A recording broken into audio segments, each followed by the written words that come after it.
TCN news. Budameru వరద నియంత్రణపై ముఖ్యమంత్రి చంద్రబాబు నాయుడుకి సమగ్ర నివేదిక అందించేందుకు విజయవాడ ఇరిగేషన్ క్యాంప్ ఆఫీస్లో రాష్ట్ర జలవనరుల శాఖ మంత్రి నిమ్మల రామానాయుడు, రాష్ట్ర పురపాలక శాఖ మంత్రి నారాయణలు కలిసి సమీక్ష నిర్వహించారు.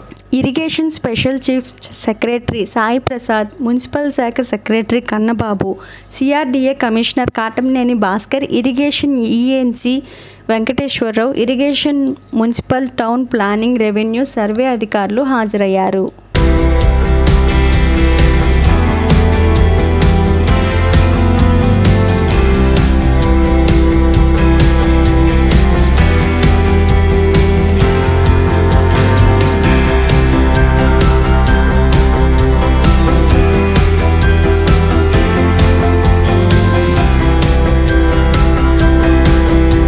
ముఖ్యమంత్రి చంద్రబాబు నాయుడు తెలిపినట్లుగా స్వర్ణాంధ్ర లక్ష్యంగా 2047కి ఆక్వా రంగంలో సాంకేతికతను ఉపయోగించుకొని ఆక్వా రైతులు ఆదాయాన్ని 12 రెట్లు పెంచుకోవచ్చని రాష్ట్ర ఫిషర్స్ కమిషనర్ టి. డోలా శంకర్ అన్నారు.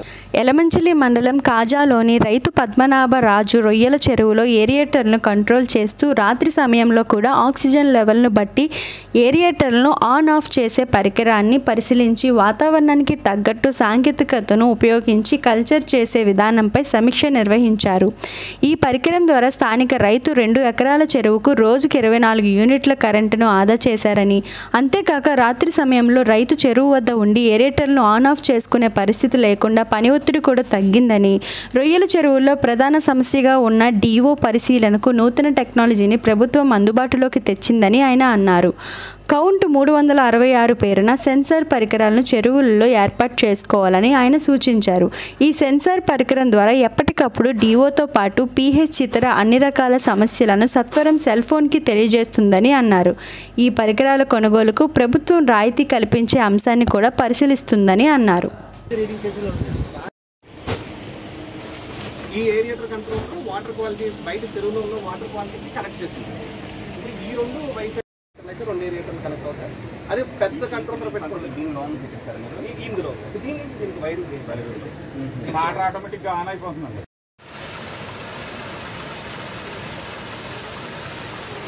నా పేరు గోపీకృష్ణ. నేను ఆక్వాజెనిక్స్ ప్రో CEO అండ్ ఫౌండర్. నేను ఈ రోజుని మా పద్మనాభరాజు గారి చెరువులో ఉన్నాను. సో ఈ చెరువుని యాక్చువల్గా మనకి ఫిషరీస్ డిపార్ట్మెంట్ వాళ్ళు ఒక ప్రూఫ్ ఆఫ్ కాన్సెప్ట్ చేద్దాం, మీ టెక్నాలజీని ఒకసారి మేము ఐడెంటిఫై చేసిన రైతు చెరువులో పెట్టి మీరు ప్రూవ్ చేయండి అని చెప్పేసి అంటే గత డిసెంబర్ 15-17 తారీఖుల్లో మా కంప్లీట్ సొల్యూషన్ ఇక్కడ ఇన్స్టాల్ చేసామండి. మా సొల్యూషన్ చూసారంటే ఈ చెరువులో కనిపించే ఆ డివైస్ మనకి వాటర్ క్వాలిటీ అనే దాన్ని రియల్ టైంలో మీ మొబైల్కి పద్మనాభరాజు గారి మొబైల్కి డైరెక్ట్గా బ్రాడ్కాస్ట్ చేస్తుందండి. మీరు IPL స్కోర్ కార్డ్ చూసినట్టుగా, IPL cricket match score card చూసినట్టుగా సార్ మొబైల్లో ప్రతి 10 సెకండ్లకి ఈ చెరువులో ఉన్న pH ఎంత, ఆక్సిజన్ లెవెల్స్ ఎంత, అలాగే ఈ చెరువులో ఉన్న అమోనియా నైట్రేట్లు ఎలా ఉన్నాయి, శాలినిటీ ఎలా ఉన్నది అన్నది రియల్ టైంలో చెప్తుందండి. అదే సమయంలో మేము ఏం చేసామంటే ఈ రోజు వరకు పద్మనాభరాజు గారు రాత్రిపూట కంటిన్యూస్గా ఏరియేటర్లు అనేవి ఆన్ చేస్తున్నారు. మేము మా టెక్నాలజీ తోటి ఫామ్ ఆటోమేషన్ అనేది చేసాం. ఇక్కడ నడుస్తున్న ఏరియేటర్లు ఆటోమేటిక్గా ఆన్ చేయడం, ఆఫ్ చేయడం, ఇంపార్టెంట్గా అవసరమైనప్పుడు అంటే DO తగ్గినప్పుడు రాత్రిపూట మేము ఆన్ చేస్తున్నాం. సో ఈ టెక్నాలజీని ఇంప్లిమెంట్ చేసి ఈరోజు ఫిషరీస్ కమిషనర్ గారు మరియు వారి యొక్క మొత్తం టీం అంతా ఈరోజు ఇక్కడికి వచ్చి ఈ టెక్నాలజీని చూడడం జరిగింది. కలగంపూడి అండి, ఎలమంచిలి మండలం, పశ్చిమ గోదావరి జిల్లా. మాకు ఇది కాజ గ్రామంలో మాకు 10 ఎకరాలు రైలు చెరువు ఉందండి. అందులో నేను 8 ఎకరాలు ఎప్పుడో ఇంచుమించు 20 సంవత్సరాల నుంచి ఆక్వాకల్చర్ చేస్తా ఉంటే అనుకోకుండా మాకు FTO గారు వచ్చి మీకు ఇలాగ డివైజర్ పెట్టుకుంటే మీకు బాగుంటుందని అన్ని రకాలుగానే గవర్నమెంట్ నుంచి కూడా మేము సబ్సిడీ కూడా ఇప్పించి ఏర్పాటు చేస్తాం మీకు అని చేత మీరు పెట్టుకుంటే బాగుంటుందని నాకు ప్రపోజల్ పెట్టారు. నేను కొంచెం సంశయించానండి. ఇలా వచ్చి పెడతానంటున్నారో మళ్ళీ రేపొద్దుట మరి ఏమన్నా మనకి ఇబ్బంది వస్తుందేమో అని అనుకుంటే వాళ్ళే వచ్చి పెట్టి మాకు చేసండి. చేసిన దాన్ని మాకు సెల్లో అప్డేట్ చేశారండి. అది యాప్ మాకు విత్ ప్రతి నిమిషం కూడా నా చెరువులో DO ఎలా ఉంది, pH ఎలా ఉంది, ఆక్సిజన్ అదే మొత్తం టెంపరేచర్ ఎలా ఉంది అనేది మాకు ప్రతి నిమిషం కూడా నాకు కాకుండా అలాగే 3 సెల్ నెంబర్లకి వారు యాక్టివేషన్ చేయడం జరిగిందండి. అది ఎలా అంటే మేము ప్రతి నిమిషం కూడా నా గ్రాఫ్ ఎలా ఉందనేది మాకు టెక్నికల్గా చూపిస్తున్నాం. వాళ్ళు 4-7 ఏటర్లకి మాకు ఇచ్చారండి. ఇస్తే ఏం జరిగిందంటే మాకు ప్రతిరోజు కూడా మేము అప్పుడు పెట్టకముందు పెట్టిన తర్వాత మేము చూసుకుంటే 24 యూనిట్లు మాకు ప్రతిరోజు కూడా మాకు సేవ్ అవుతుందండి. ఇది వరకు మేము ఎలా అంటే ఆక్సిజన్ వాడుతున్నాను తెలుసు కదా మీకు. ఏరియేటర్స్ ఎందుకు వాడుతున్నాము? ఆక్సిజన్ లెవెల్ని మెయింటైన్ చేయడానికి. ఆక్సిజన్ లెవెల్ ఎప్పుడు ఎలా నైట్ టైంలోనే తగ్గుతుంది oxygen level. So night time తగ్గినప్పుడు ఎప్పుడు ఆ తగ్గడం కూడాను తీసుకుంటే ఈ సాయంత్రం పూట బాగానే ఉంటుంది, రాత్రి అవుతున్న కొద్ది తగ్గుతూ ఉంటుంది, మళ్ళీ ప్రొద్దున తర్వాత మళ్ళీ పెరుగుద్ది ఫోటోసిన్థసిస్ వచ్చే వరకు. సో తగ్గడం కూడాను 11 గంటలు 12 గంటలు ఆ టైం నుంచి తగ్గుతూ ఉంటుంది. సో 11 గంటలకి 12 గంటలకు వచ్చి రైతు మోటార్ ఆన్ చేసుకోవడం కష్టం. సో దీంట్లో ఇంటర్నెట్ ఆఫ్ థింగ్స్ మనం ఇంటి దగ్గర ఇప్పుడు ఇక్కడ ఉన్నాము, సెక్యూరిటీ ఆస్పెక్ట్స్ తీసుకుంటే మన ఇంటి దగ్గర ఏమవుతుందో ఇక్కడ ఫోన్లో చూసుకోవచ్చు. అలాగే మన ఇక్కడ ఏరియేటర్ ఆన్ చేసుకోవడం మన ఇంటి దగ్గర నుంచి at the convenience of cell phone we can switch on. అది వన్ వెరైటీ. ఇంకో at the convenience of the instrument it self internet of things అంటాము. ఆ ఇన్స్ట్రుమెంట్ అది డిసైడ్ చేస్తుంది. అక్కడ సెన్సార్ ఉంటుంది, ఆక్సిజన్ మెజర్ చేసే సెన్సార్ ఉంటుంది. ఆ సెన్సార్ చెప్తుంది అనమాట, ఓకే డివో లెవెల్ ఇప్పుడు 6 ఉంది, నేను ఆన్ చేయను. ఓకే 5 ఉంది, మనం 5కి సెట్ చేసుకున్నాం అనుకో, మనకి డివో లెవెల్ 7 ఉంది, ఏరియేటర్ ఆన్ అవ్వదు. ఓకే 6 అయింది, ఆన్ అవ్వదు. 5 మనం సెట్ చేసిన 5 ఉన్నప్పుడు 5 ఆన్ అవుద్ది అనమాట. అది ఏ టైంలో అవుతుంది అనేది ఇక్కడ మనం ఈజ్ ఆఫ్ డూయింగ్ బిజినెస్ చేస్తుంది. లేదనుకో మన రాజుగారు వచ్చి ఆ టైంకి వెయిట్ చేయాలి. ఇప్పుడు చెప్పారు అవన్నీ టెన్షన్ క్రియేట్ చేస్తాయి, ఎప్పుడు నిద్ర ఉండదు. సో ఇవన్నీ ఈజ్ ఆఫ్ డూయింగ్ బిజినెస్ చేసి మనం ఆర్థికాభివృద్ధి చేస్తున్నాము. ఓకే ఏం చెప్తున్నారు, ఒక నైట్కే 24 యూనిట్లు సేవ్ చేశారని. ఇలా ఒక రైతే ఇలా ఒక 2 ఎకరాలకి 24 యూనిట్లు సేవ్ చేస్తే మనకుండే ఇన్ని ఎకరాలకి మాకు ఎంత ఉంటే 5,70,000 ఎకరాలు ఉన్నాయి మనకి. ఇవన్నీ తీసుకుంటే ఎంత సేవ్ చేస్తున్నాము. సో ఇవన్నీ కార్బన్ ఫోసల్ ఫ్యూయల్స్ అంటారు. ఇవన్నీ మన ఎన్విరాన్మెంట్కి ఎంత డిగ్రేడేషన్ చేస్తున్నాయి. ఇవన్నీ మనం సస్టైనబుల్ ఆక్వాకల్చర్లో ఇవన్నీ వీటన్నిటి సర్టిఫికేషన్స్ ఉన్నాయి. నరసాపురం మచిలీపట్నం కొత్త రైల్వే లైన్ పనులకు డిపిఆర్ సిద్ధం అయిందని, రానున్న బడ్జెట్లో నిధులు కూడా విడుదల అయ్యే అవకాశం ఉందని కేంద్ర పరిశ్రమల సహాయ శాఖ మంత్రి శ్రీనివాస్ పశ్చిమ గోదావరి జిల్లా నరసాపురంలో ఆయన మీడియాతో మాట్లాడుతూ కోటిపల్లి నరసాపురం రైల్వే లైన్ పనులు జాప్యానికి నిధులు భూసేకరణ కారణం అన్నారు. గత 5 ఏళ్లలో రాష్ట్ర ప్రభుత్వం ఈ ప్రాజెక్ట్ ఇవ్వాల్సిన వాటా మొత్తంలో ₹1 కూడా ఇవ్వలేదన్నారు. ప్రస్తుతం కేంద్ర రాష్ట్రాల మధ్య మంచి సంబంధాలు కొనసాగుతున్నాయని, రామాయణపట్నంలో ఏర్పాటు చేసే BPCL, అనకాపల్లిలో ఉక్కు పరిశ్రమతో పాటు మరికొన్ని జిల్లాల్లో కేంద్రం కొత్త పరిశ్రమల ఏర్పాటుకు సానుకూలంగా ఉందన్నారు. నరసాపురం పార్లమెంట్ పరిధిలో అన్ని అసెంబ్లీ నియోజకవర్గాల్లో కేంద్ర నిధులతో డయాలసిస్ సెంటర్లను ఏర్పాటు చేయబోతున్నట్లు కేంద్ర మంత్రి చెప్పారు. విజయవాడలో 2-3 మీటింగ్లు పెట్టి దాన్ని మనం డిపిఆర్ స్టేజ్కి తీసుకొచ్చాం. నేను దానికి లీగల్ ఒపీనియన్ హైకోర్టులో అడిషనల్ సొలిసిటర్ జనరల్ అని ఉంటాడు. మొత్తం మీద 5 అలైన్మెంట్లు అందరూ తయారు చేశారు 165కి సంబంధించి. ఏ అలైన్మెంట్లో ఎంత బడ్జెట్ ఖర్చు అవుతుందో, అలాగే రైల్వే క్రాస్ లెవెలింగ్స్ ఉన్న చోట రైల్వే ఆర్ఓబీలు అవసరం అవుతున్నాయి. ఆర్ఓబీలు కాస్టు, ఆర్ఓబీలు లేకుండా అయినా చేయగలమా కొత్త అలైన్మెంట్స్, ఇవన్నీ మొత్తానికి 4-5 అలైన్మెంట్స్ తయారు చేసి ఎక్సైజ్ చేస్తున్నారు. పనులు చేయడం నేషనల్ హైవేస్కి ఇబ్బంది అవుతుందండి వాళ్ళ అభిప్రాయం. ఇప్పుడు మన పెడన అప్పుడే ఈ హైవే వాడుతున్నాం, మనం 3-4 ఏళ్ళ నుంచి వాడుతున్నాం. పెడన్లో ఇప్పుడు కావాలా ఆర్ఓబీ, దానికి 16 పర్మిషన్లు కావాలి. అన్ని పర్మిషన్లు ఒకసారి ఇవ్వడానికి రైల్వే వాడు. నేను చెప్పాను ఆ 16 పర్మిషన్లు నేను పట్టుకొస్తాను, మీకు రైల్వే అయితే ఇబ్బంది లేకుండా నేను చూస్తానని చెప్పాను. చెప్పినా కానీ వాళ్ళు అంటే వాళ్ళ ఎక్స్పీరియన్స్ వాళ్ళకి ఉంది కదా రైల్వే వాళ్ళకండి. ఒకటి పెడన్ బ్రిడ్జి, ఇంకా నాకు 2-3 బ్రిడ్జిలు ఎగ్జాంపుల్ చూపెట్టారు. సరే ఆల్టర్నేటివ్స్ ఏదో చూడమని చెప్పాము, అది కూడా ఫైనల్ అవుతుందండి. దానికి బడ్జెట్ రెడీగా ఉంది. నేను గడ్కరీ గారిని కలిసాను, డీజీ గారు సారంగి అనే డీజీ ఉన్నారు, డీజీ సుప్రీం నేషనల్ హైవేస్కి, ఆయనతో 3-4 సార్లు కూర్చున్నాను మీటింగు. అది కూడా ఫైనల్ అవ్వడానికి సిద్ధంగా ఉంది. ఒక ఒపీనియన్ రాయించి నేను ఢిల్లీ పంపించాను. మన దిగుమర్రు 165 సంబంధించి పూర్వం ఒక అలైన్మెంట్ ఫైనల్ అయింది. అలైన్మెంట్ లేదా కదండి, అది కూడా అలైన్మెంట్ ప్రాబ్లం. స్టేట్ గవర్నమెంట్ ఇది లేకపోవడం ప్రాబ్లం. మనం పెట్టాం ప్రపోజల్. అదే అది state government share industry promise. ఇప్పుడు మన జిల్లాలో ల్యాండ్ కాస్ట్ ఇది మేజర్ ఇష్యూ. అది నేను కూడా టీజీ భరత్ గారితో స్టేట్ మినిస్టర్ గారితో మాట్లాడాను. ఈ మధ్యన కొత్త ఇండస్ట్రియల్ పాలసీ వచ్చింది. లేబరలైజ్ మనం పాలసీ లిబరలైజ్ చేయడానికి కూడా కొన్ని ఎగ్జామ్షన్స్ అంటే ఇండస్ట్రీస్ని ప్రోత్సహించాలనే ఉద్దేశంతో సీఎం గారు ఉన్నారు. ల్యాండ్ అవైలబిలిటీస్ అయ్యి చూసి కొన్ని ఎస్సీజెడ్లు ఉన్నాయి. పూర్వం ఆ ఎస్సీజెడ్లు ఇండస్ట్రీస్ పెట్టగలం అనేటువంటి విషయం వర్కౌట్ చేస్తున్నాం. డెఫినెట్గా ఆంధ్రప్రదేశ్కి కేంద్రం అన్ని విధాలుగా సహకారం ఇవ్వడానికి సిద్ధంగా ఉంది. ఇవాళ బీపీసీఎల్ ప్లాంట్ దాదాపు 70,000 కోట్లు ప్లాంట్, అది వేరే రాష్ట్రానికి కమిట్ అయినటువంటి సందర్భంలో కూడా ఆంధ్రప్రదేశ్ దానికి ఇవ్వడానికి సిద్ధపడ్డారు. రామాయపట్నం పూర్తిగా అనుబంధంగా అది చాలా మేజర్ సక్సెస్. అది అదేవిధంగా ఇప్పుడు అనకాపల్లిలో 8వ తారీఖున RSL పెట్టారు. దేశంలోని అతిపెద్ద స్టీల్ ప్లాంట్ అది. మోడీ గారు వచ్చి దానికి శంకుస్థాపన చేస్తున్నారు. సో గత 5 సంవత్సరాల్లో ఏది ఒక కొత్త పరిశ్రమ రాకపోగా ఉన్న పరిశ్రమలు కూడా తరలి వెళ్ళిపోయినటువంటి పరిస్థితి మనం అందరూ కూడా చూసాం.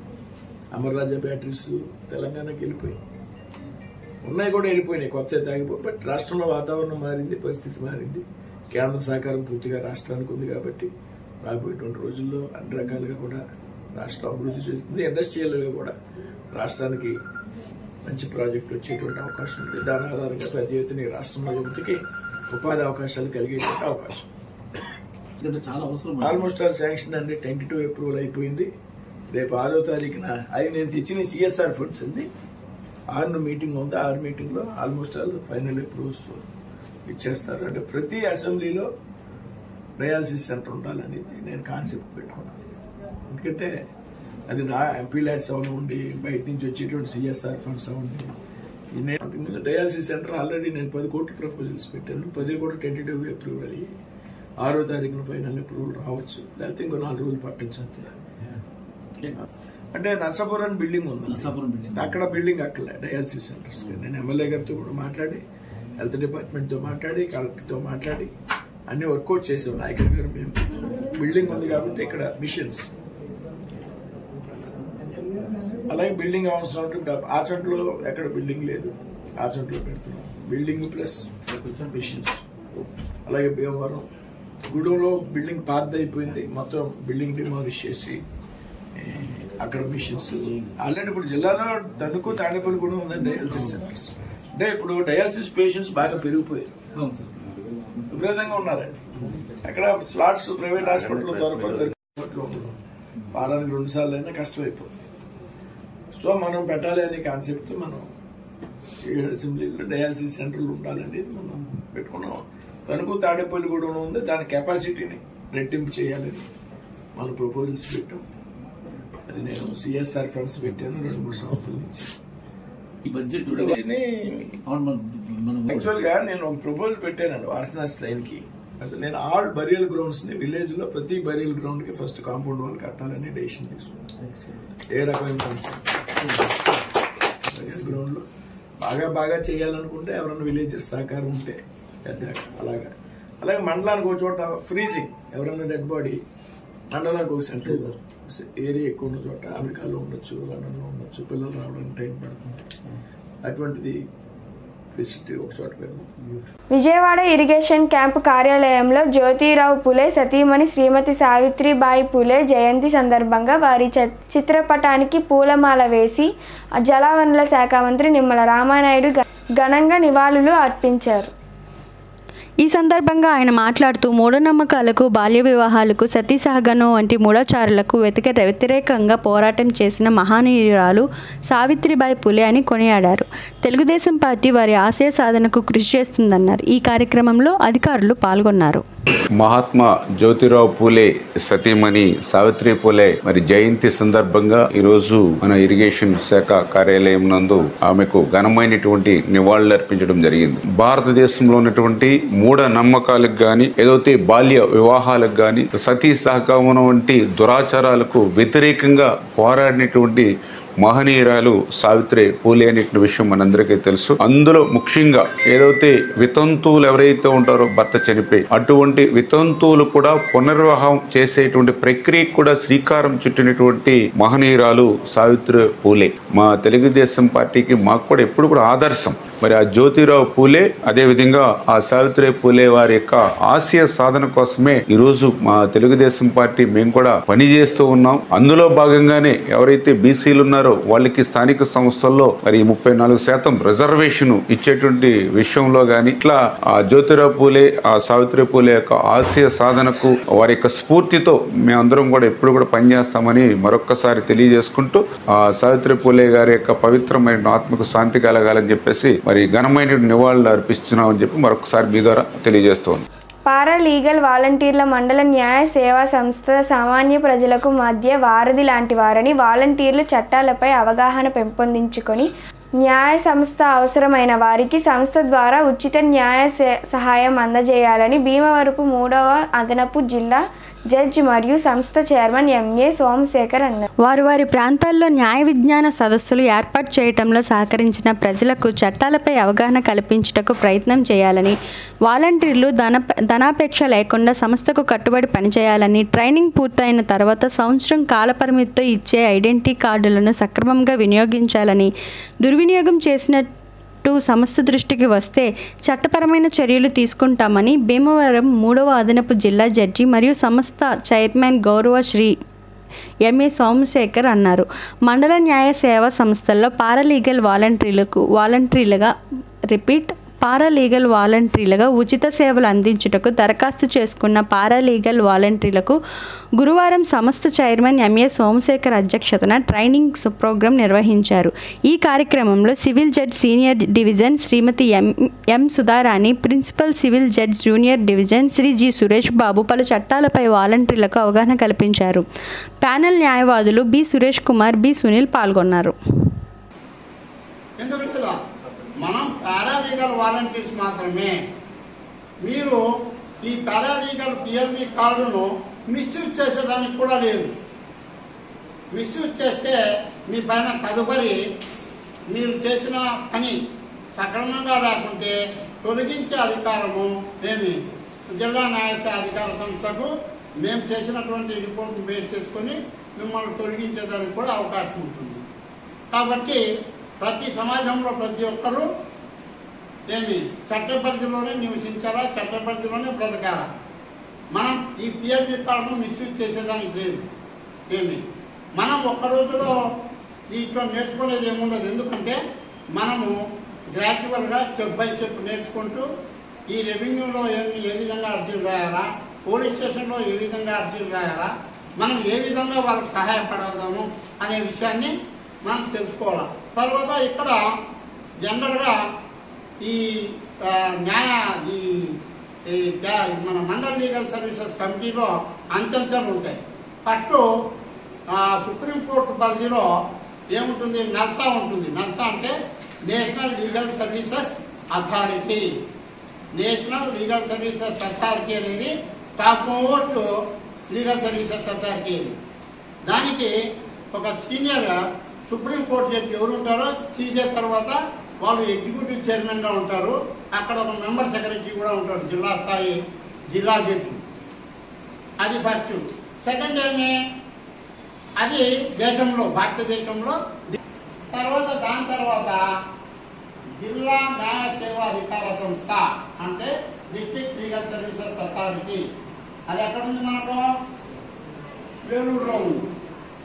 తర్వాత ప్రతి కోర్టు ఉన్న చోట మండల లీగల్ సర్వీసెస్ కమిటీ, MLSC ఉంటుంది. ఆ MLSC వచ్చేసి మనకు భీమవరంలో ఇప్పుడు ఉంది కాబట్టి కోర్టు, ఇక్కడ ఉన్నటువంటి సీనియర్ జడ్జి చైర్మన్గా ఉంటారు. అక్కడ రాష్ట్ర హైకోర్టు స్థాయిలో కూడా సీనియర్ హైకోర్టు హైకోర్టు న్యాయమూర్తి ఎగ్జిక్యూటివ్ చైర్మన్గా ఉంటారు, ఒక జిల్లా స్థాయి జడ్జి మెంబర్ సెక్రటరీగా ఉంటారు. ఇది hierarchy of legal services authorities.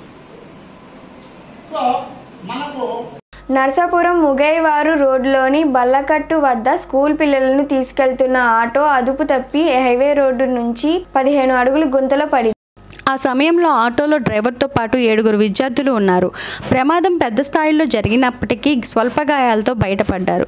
గాయాలైన 5 విద్యార్థులను ప్రైవేట్ ఆసుపత్రిలో చికిత్స చేయించి ఇంటికి పంపించి వేశారు. సంఘటనా స్థలాన్ని చేరుకున్న పోలీసులు అధికారులు ప్రమాదంపై ఆరా తీస్తున్నారు.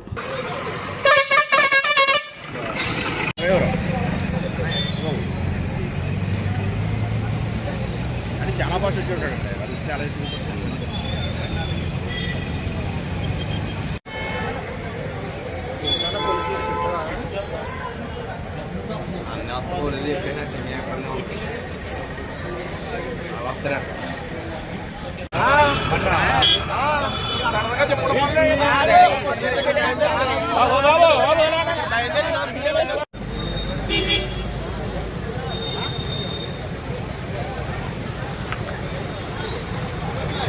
పేదవాడి ఆకలి తీర్చాలనే ఉద్దేశంతో గవర్నమెంట్ హాస్పిటల్ వద్ద జలవనరుల శాఖ మంత్రి నిమ్మల రామానాయుడు తండ్రి ధర్మారావు పేరుతో ఏర్పాటు చేసిన ఫౌండేషన్ ఆధ్వర్యంలో అన్నా క్యాంటీన్ 1473 రోజు శ్రీమతి బోడపాటి రూపలక్ష్మి దుర్గా పుట్టినరోజు సందర్భంగా వారి భర్త బోడపాటి దుర్గా ప్రసాద్ రాష్ట్ర తెలుగు యువత ఆర్గనైజింగ్ సెక్రటరీ వారి కుటుంబ సభ్యులు అన్నదానం కార్యక్రమంలో నిర్వహించడం అభినందనీయమని ధర్మారావు ఫౌండేషన్ సభ్యులు తెలిపారు. ఈ కార్యక్రమంలో గుండేటి వెంకటేశ్వరరావు, పాలవలసి తులసిరావు, పిసిని రాము, కేశవ తదితరులు పాల్గొన్నారు.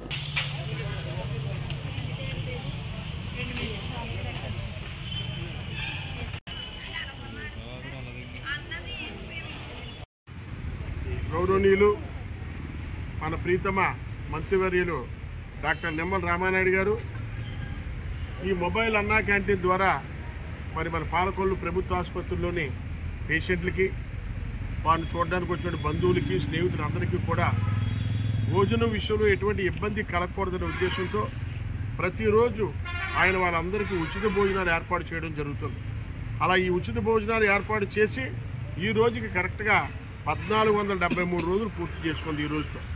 మరి ఇన్ని రోజుల నుంచి ఈ జరుగుతున్న ఈ కార్యక్రమానికి అనేక మంది దాతలు ముందుకు వచ్చి ఆ పుణ్యకార్యంలో మాకు భాగస్వామ్యం కల్పించండి మినిస్టర్ గారు అని చెప్పి వాళ్ళు అడగడం, మేము అంగీకరించడం కూడా జరిగింది. అలాగే ఈవేళ మా దాత ఎవరంటే శ్రీ బోడపాటి రూపా లక్ష్మీదుర్గ గారు పుట్టినరోజు సందర్భంగా వారి భర్త దుర్గాప్రసాద్ గారు, వీరు దుర్గాప్రసాద్ గారు మా తెలుగుదేశం పార్టీ రాష్ట్ర తెలుగు యువత ఆర్గనైజింగ్ సెక్రటరీగా చేస్తున్నారు. వారి భార్య పుట్టినరోజు సందర్భంగా వారి కుటుంబీకులు అందరూ వచ్చారు. వారందరూ కూడా ఈ ఉచిత భోజనాలన్నీ ఏర్పాటు చేయడం జరిగింది. మీరందరూ కూడా మరి బోడపాటి లక్ష్మీ దుర్గ గారు ఆచంద్రార్కారం ఆయురారోగ్య ఐశ్వర్యాలతో వడ్డిల్లి పేదవాళ్ళకి ఇలా ఎప్పుడు వారు సహకరించాలని కోరుకుంటూ ఆ పుట్టినరోజు సందర్భంగా వాళ్ళు దీవించవలసిన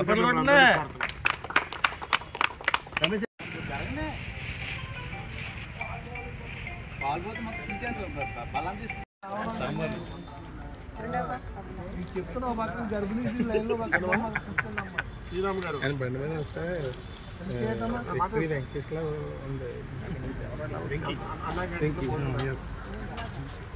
బండి బాగా సూట్ అయింది.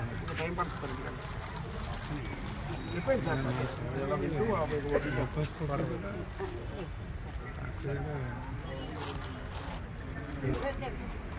ఒకటే ఒక ఆకు ఒకటే చేసుకోలేదు రేటు వచ్చేస్తాం.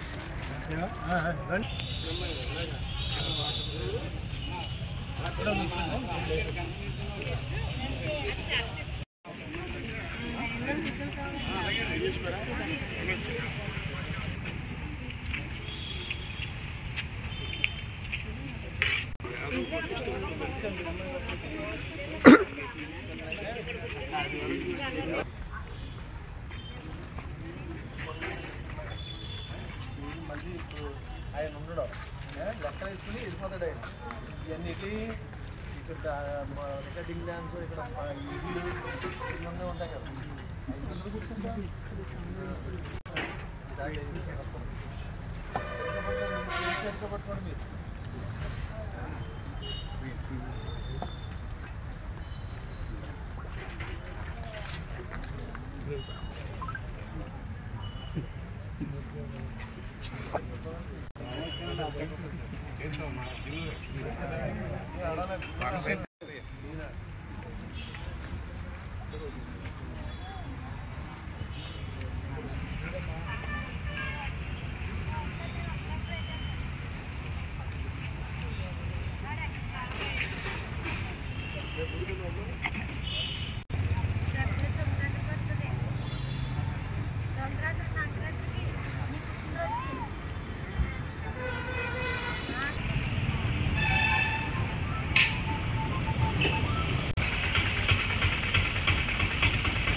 అంతటి వరకు సెలవు.